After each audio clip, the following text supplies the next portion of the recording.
नमस्कार। आज का विषय है हेपेटाइटिस बी का ट्रांसमिशन और उसका प्रिवेंशन। मतलब ये एक व्यक्ति से दूसरे व्यक्ति में किस प्रकार फैलता है और उससे बचाव।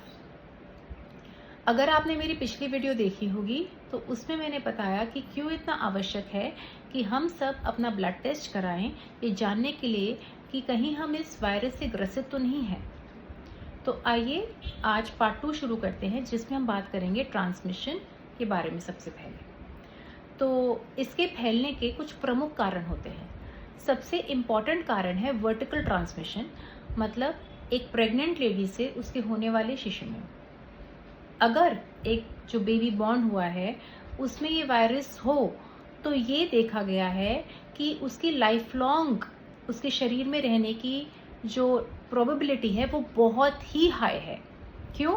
क्योंकि वो उसके डीएनए में इंटीग्रेट हो जाता है और बॉडी उसको अपना ही पार्ट मानने लगती है। जैसे अपना कोई बॉडी का ऑर्गन है, आँख, नाक, कान या लिवर, किडनी, बॉडी को लगता है उसी का पार्ट है।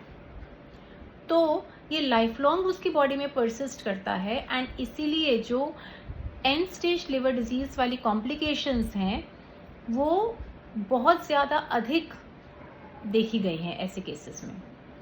इसीलिए बहुत इम्पॉर्टेंट है कि सब प्रेग्नेंट लेडीज अपना ब्लड टेस्ट कराएं अपने होने वाले बच्चे की सुरक्षा के लिए।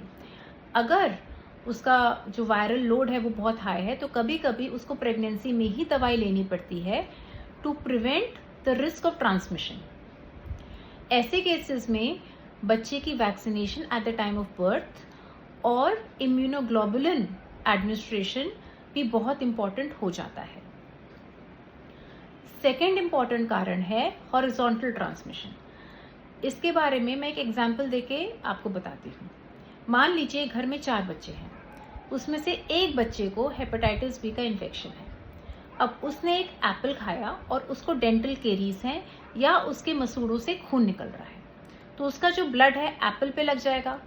वही एप्पल अगर घर में 4 बच्चे और खाएंगे जिनको इन्फेक्शन नहीं है तो उनको भी ट्रांसमिशन का रिस्क हो जाएगा। तो ये भारत में अब देखा गया है कि बहुत ही इम्पॉर्टेंट कारण हो गया है फैलने का। थर्ड कारण है आईवी ड्रग यूज। तो जो लोग नीडल्स शेयर करते हैं, जो इंजेक्शन द्वारा ड्रग्स लेते हैं और नीडल्स शेयर करते हैं, उनमें भी इसका रिस्क बहुत अधिक होता है। जो बड़े बड़े शहरों के आसपास छोटे छोटे गांव हैं वहाँ पे लोगों को इतनी अवेयरनेस नहीं होती।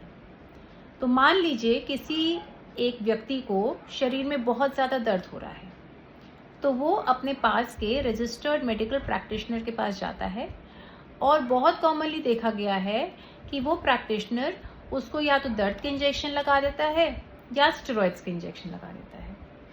अब मरीज इतना दर्द में पीड़ित होता है कि उसको बस उससे निवारण चाहिए होता है। वो ये पूछता भी नहीं है कि कहीं जो सिरिंज और नीडल यूज़ की गई है वो कहीं रीयूज तो नहीं हो रही है। तो इस माध्यम के द्वारा मैं सबको संचेत करना चाहूँगी कि अगर आप कोई भी इंजेक्शन लगवाएं तो ये अवश्य पूछें कि वो जो नीडल और सिरिंज है वो कहीं रीयूज तो नहीं हो रही है। चौथा प्रमुख कारण है ट्रांसफ्यूजन। ट्रांसफ्यूजन खून या ब्लड प्रोडक्ट्स का। लेकिन आजकल हमारे जो ब्लड लैब्स हैं उनमें जो टेस्टिंग फैसिलिटीज़ हैं वो इतनी अच्छी हो गई हैं कि ये अब बहुत ज़्यादा कॉमन कारण नहीं रहा है हेपेटाइटिस बी के ट्रांसमिशन का।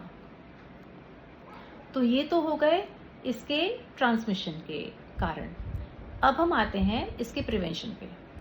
जब ये वायरस इतना आसानी से फैलता है तो भगवान ने कहा कि चलो मैं मनुष्य की हेल्प कर देता हूँ कि इसकी वैक्सीन बन जाए।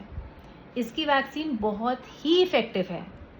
3 डोजेस का शेड्यूल होता है और एडल्ट्स, सब एडल्ट्स को इनफैक्ट ये वैक्सीनेशन ज़रूर करानी चाहिए। 2007-2008 में ये हमारे जो इम्यूनाइजेशन शेड्यूल में इनकॉर्पोरेट कर दी गई थी। तो उसके बाद जन्मे सब बच्चों को ये वैक्सीनेशन मिला है जिन्होंने अपना इम्यूनाइजेशन प्रॉपर तरीके से कराया है। लेकिन जो लोग 2007 से पहले बॉर्न हुए हैं उनको हो सकता है ये वैक्सीनेशन ना मिले। अगर ऐसा है तो प्लीज़ अपने फिजिशियन के पास जाइए। ये बहुत ही इनएक्सपेंसिव वैक्सीन है और इससे बहुत ही अच्छी प्रोटेक्शन मिलती है अगेंस्ट दिस इन्फेक्शन।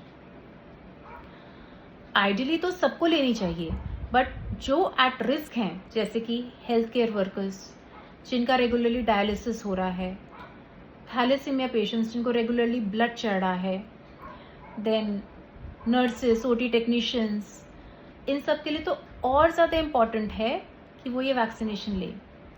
अगर किसी के भी घर में एक भी व्यक्ति को हेपेटाइटिस बी है तो पूरे परिवार को ये वैक्सीनेशन अवश्य लेनी चाहिए। एक और बहुत ही इम्पॉर्टेंट प्रिकॉशनरी मेजर है कि अगर आप लेट्स से एक हेल्थ केयर वर्कर हैं एंड आपका ब्लड और ब्लड प्रोडक्ट से काफ़ी हैंडलिंग होती है या आपको करनी पड़ती है, तो इन दैट केस अगर आपकी स्किन में कोई भी कट्स, एब्रेशंस हैं, तो प्लीज़ काम पे जाने से पहले उनको कवर कर लें, ताकि अगर कोई स्प्लैश हो तो आप प्रोटेक्टेड रहें। अगर ये बेसिक चीज़ों का ध्यान रखेंगे तो आप अपना बचाव अवश्य कर पाएंगे। धन्यवाद।